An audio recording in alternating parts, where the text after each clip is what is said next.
Hey guys, I woke up at like 2:34 or 2:31, something like that. And I sat up and I was just waiting to hear from my spirit guides or if there was anything that I needed to like meditate on or something. And I don't know, I just felt compelled, I guess, to go to the cards because it's been a little bit, not too long since I pulled, but usually, obviously, those are like between 2, 3, and 4 a.m. is like, the natural witching hour or whatever they call it. Just, I guess, like your intuition's a little bit better, or like there's messages coming from, the other side, so to speak. So yeah, a lot of people are tapping more into that, especially here at the end of October with, Halloween, whatever you guys want to call it. Samara, I don't even know if I pronounce this correctly, and I'm sorry for those that are on the witch collective. Like, I've never been Wiccan. I've had my ex-husband was Wiccan, and he taught me some things about it, but like he was very open to like everything, and he knew my background and my upbringing, and he knew that I was like definitely from the opposite end. Like my family was very more Christian and more or less like Protestant Catholic to Christians, modern day Christians.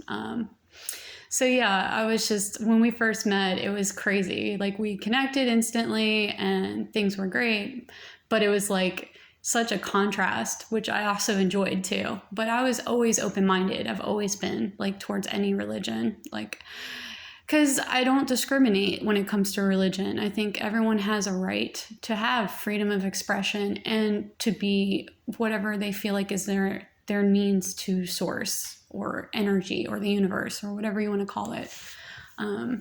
So I've always been open to all of them, and like I call myself very eclectic, like because I really am still like on this spiritual journey with everybody that's a starseed. I'm still understanding our true inheritance, not the ones that have been placed before us, in society and the norms. So a lot of it is going to seem unorthodox or abstract thinking. So, and I've always felt that way since I was a kid. Like, I remember reading different things out of the Bible, but I'd also read stuff from like spiritual awakening books about Buddha and I think even in Muslim cultures. I don't know the names right now. I want to say Quran, but I don't know if that's the right name. But I just remember reading parts of it, and it seemed very similar. Oh, Allah. They call Allah for like their God, their Jesus. That's right. So I was just like trying to like interpret them and try to get like the message behind what they're trying to say in these books, Like I like to read in between the lines, even in like structured like style of learning, and like I always try to see like the hidden truths, That's just not very, people just look at things very black and white, and I try to find the gray areas in life. Like that's always been my niche. I've always enjoyed looking deeply into things. Like sometimes I miss the memo on some stuff. I'm not going to pick it out every single time. But anyways, that's why I'm very compelled to be into the tarot, like as of lately. Like it's really interesting because there's different stories through these cards. But anyways, let's continue on what I pulled. So I have the full card with the 3 of Cups in reverse, the 4 of Pentacles here with the King of Swords in reverse, and the Ace of Cups. I also have a Queen of Wands here with the 9 of Swords, the Hanged One with the Hermit. Okay. And I pulled these clarifiers too to go with us. So let's start here with the Hermit. So someone's definitely using this time wisely, I feel like. Doing a lot of cleanup and introspection on their soul journey. I know a lot of DMs right now could be possibly going through Dark Night of the Souls, like deeply. They're feeling very in the trenches, so to speak. They understand things that have happened in the past. They're looking into why these things are happening and why they have occurred or could be reoccurring. They're following their guides right now. They're going through this transition, growth and change, being that phoenix rising up from the ashes, you know. It's very good to do shadow work right now and connect on what your soul is telling you. And I know it's hard when you're in the dark night. It's very, very challenging. There's going to be a lot of dark stuff that scares you. I mean, it rips you apart. It rips you a whole new inside out.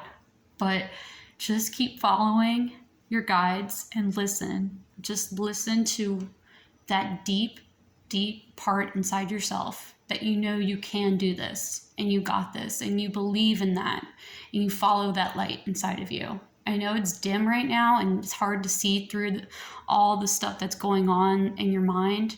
It's just that ego is dying and it'll come back. Ego always comes back, but it's like a big breakthrough of like that base ego, you know, that baseline ego. And you're telling it, I don't care what you say. Like, I don't care. I'm still going to be who I am. I'm still going to journey my life regardless of what's going on. Like, and what's important on the outside, the facade, you know? And it's a lot of control. It's a lot of mental control in your own mind. And it's very challenging. There's going to be times where you feel like you're insane. And you're not. You're just going through your emotions. You're going through your past. You're clearing out karma debt from decades. Okay? So it is very, very, very hard. And it's gonna hurt. It's gonna hurt. But just know there's healing.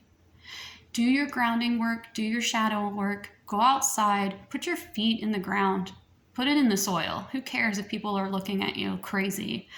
They have no idea what strength you have inside of you. So let them judge. They don't need to judge. That's on them. Okay? Like, honestly, who cares? This is about you right now. You guys got this. I believe in all of you, divine masculine. He's going to set you straight. Number one, you got to look inward and see that part of you. You guys got this. So the Queen of Wands, I'm not really sure. I'm pulling energy, I guess, from the DF. And I'm feeling like we're having our own little pity party because we want our journey to continue and we want to see you guys blossom and get out of this struggle. And we feel your pain. And I think at the same time, we're being little girls too, like whining that emo, stupid side of us is just like, like we're just deflecting. And sometimes it's just overwhelming for us because we're sensitive too. I mean, we're gonna act like we're not. We're gonna act like we're better and we know everything because we're women or whatever, you know. But at the end of the day, we love you guys and we want what's best for you. But we also understand we can't do that walk. You have to do that walk. We'll be there for you and hold space for you and love you from afar, but we can't be there to get you out of this. This is your right. You are the divine masculine. This is your right to step up and be that person that you know you sure well deep down know you have a right to do this. This is who you are. You were built for this. You are so, so loved and treasured. You have no idea sometimes. And I think that's why we're feeling sad. It's like, dang, only if my masculine knew how much love, how much respect, how much deep care he truly has for himself and through us, like through all of us, all divine feminine, want to treasure you, want to love you, but we got to do it at the right accord, equally yoked.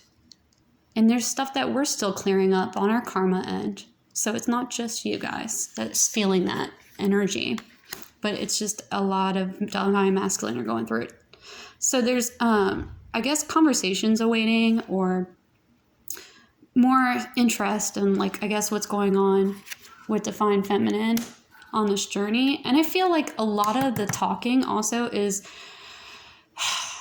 I feel a lot of different, like, galactic energy coming in as well.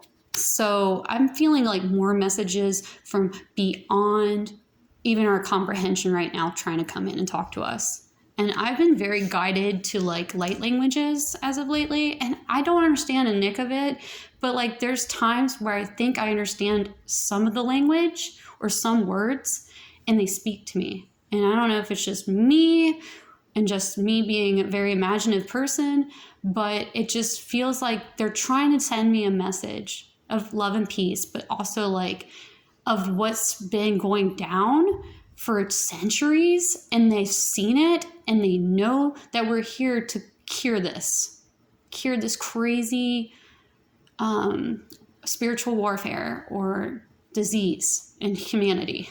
That's the best way I could talk about it. So knowing that and focusing on yourself and self-worth, reflecting on yourself, having that shadow work and self-appreciation is going to go far, guys. Much further. Stop doing the pity parties. Stop doing self-doubt talks. Do your mantras. Do whatever it is that makes you happy and, like, feels like a child. If it's like walking with your dogs or riding a bicycle, I don't know, just stuff that's uplifting. Like, try to incorporate that in your daily lives. Don't just sit on your phone and scroll all day. And I know I have a problem with that too. So you guys, I understand. Like, it's just easier, just get on the phone and just stare at everybody else. But sometimes you gotta just stop and take care of yourself. So there's the Four of Pentacles here, which is basically meaning, like, stingy or I don't know. I don't want to talk the negatives right now because it's not a good place. But I'm just feeling this Ace of Cups here is, like, talking about not allowing the love, right? And the King of Swords is seeing that, you know, he didn't allow that to happen. But, and this is just to clarify, it's unconditional love, the self-oneness, passion, affection, attraction. It's just a scary place. It's a scary, different type of kind of, like, feeling, but it's also a rewarding feeling, a feeling whole, you know? And that's just something that we all gotta embrace. But there's abundance in it. Keep a positive mindset, right? Stop talking negative about yourself. Say good things. Think about the things you do want. Be grateful. Have that bliss in your life. And I know there's things that are very mundane in life, but it doesn't have to be. And you can find those little special moments. Like, that's what I love about nature. They show you that. Like, I've been seeing butterflies a lot lately, and butterflies are such a beautiful thing to just stare at in awe of. And plus the spiritual meaning behind them, it's beautiful.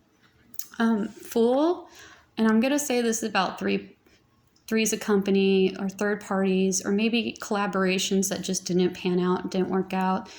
I feel like this is the DM's energy, but it could be the DF's too. I mean, we have the same issues. Sometimes it's just a mirror effect. Like, we're all going through karmatic cleanup. So just being foolish, not fully accepting it or denying it or just allowing it to control us in a way. And it's just old programming that we need to let go of. Okay? And these are lessons we're learning. It's okay. And yes, there could be some resentment about it or triggering emotions, but just release it. Just breathe through those feelings and just say, you know what? It's a lesson we had to all learn on this journey together. It's not just me, and it's not my fault. It's just the way things had to pan out.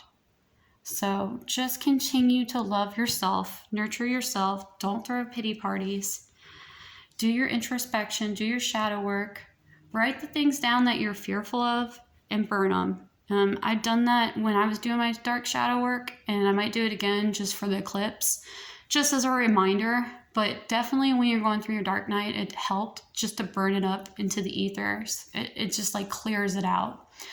But do not cutting cord rituals, but try meditating with, like, clearing cords.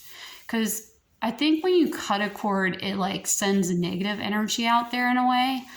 And I know when I was feeling resentment, I was just kind of like, I'm going to cut everybody out. Like, I'm done with everybody and I'm done with everything. And it's just like, you know, in your heart, you can't escape your feelings for your twin flame. There's just no way. Your whole life changes. It's just the way it is. And there's a reason for that. I mean, it's just, they are a part of you. And that's just who they are. And you can't change that. There's no way of getting around that. So you have to work with one another, even if you're far away and you're not speaking to them or you're upset, which everybody does. Everybody has their default modes where they just say, oh, well, I'm done. I'm done with life. I'm done with this. I'm moving on. And I've done that to my flame. And I know right now it hurts. It hurts. It sucks. I did not want to. I've never wanted to leave, but I know I had to, just for right now, you know, and it was divinely guided for me to do so. And when divine steps in, you have to say yes to it. You just have to. And I know it sucks. I know it's hard. I don't want to be that person, but it's to teach us our own strengths and our own abilities to cope through life. To learn who you truly are and love yourself and get close to the divine. And that's what a lot of DFs are doing right now on this timeline. They're trying to figure out who they are because they've been taking care of everybody in their lives. And it's sad because they can't even figure out who the hell they are at the end of the day.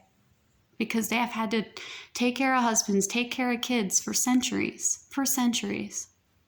And they never came first. Never.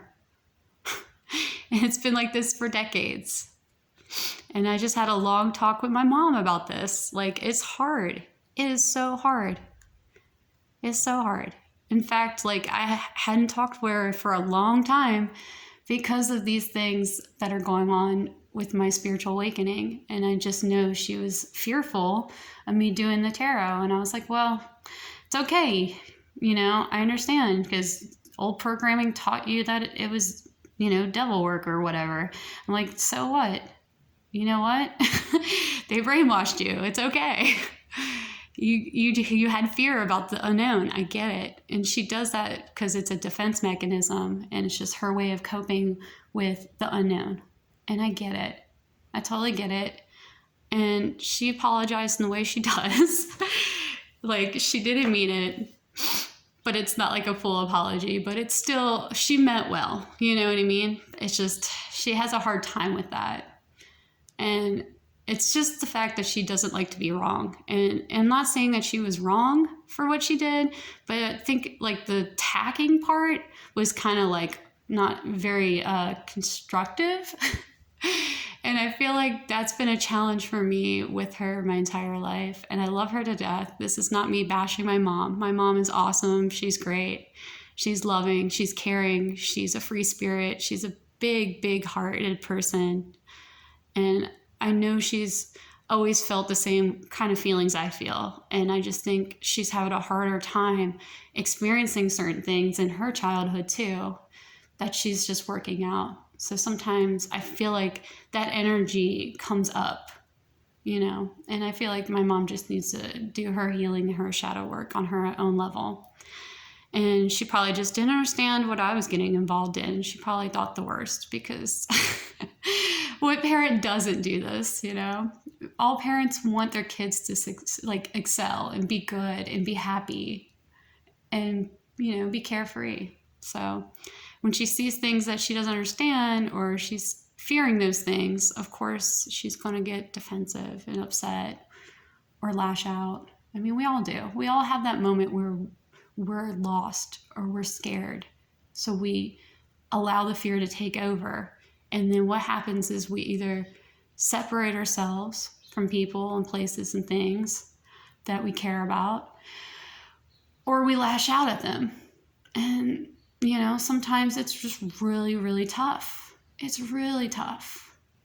It's really tough to accept that part of ourselves as humans, but we got to move on from that because those are old ways of thinking. Okay, guys, much love. I hope that cleared some stuff up on the journey right now and the energy that I pulled this morning. Just take good care of you guys' selves. Do a lot of deep breathing and shadow work. Divine Masculine, you guys got this. I have faith in all of you. Love you all so much. Take care. Bye-bye.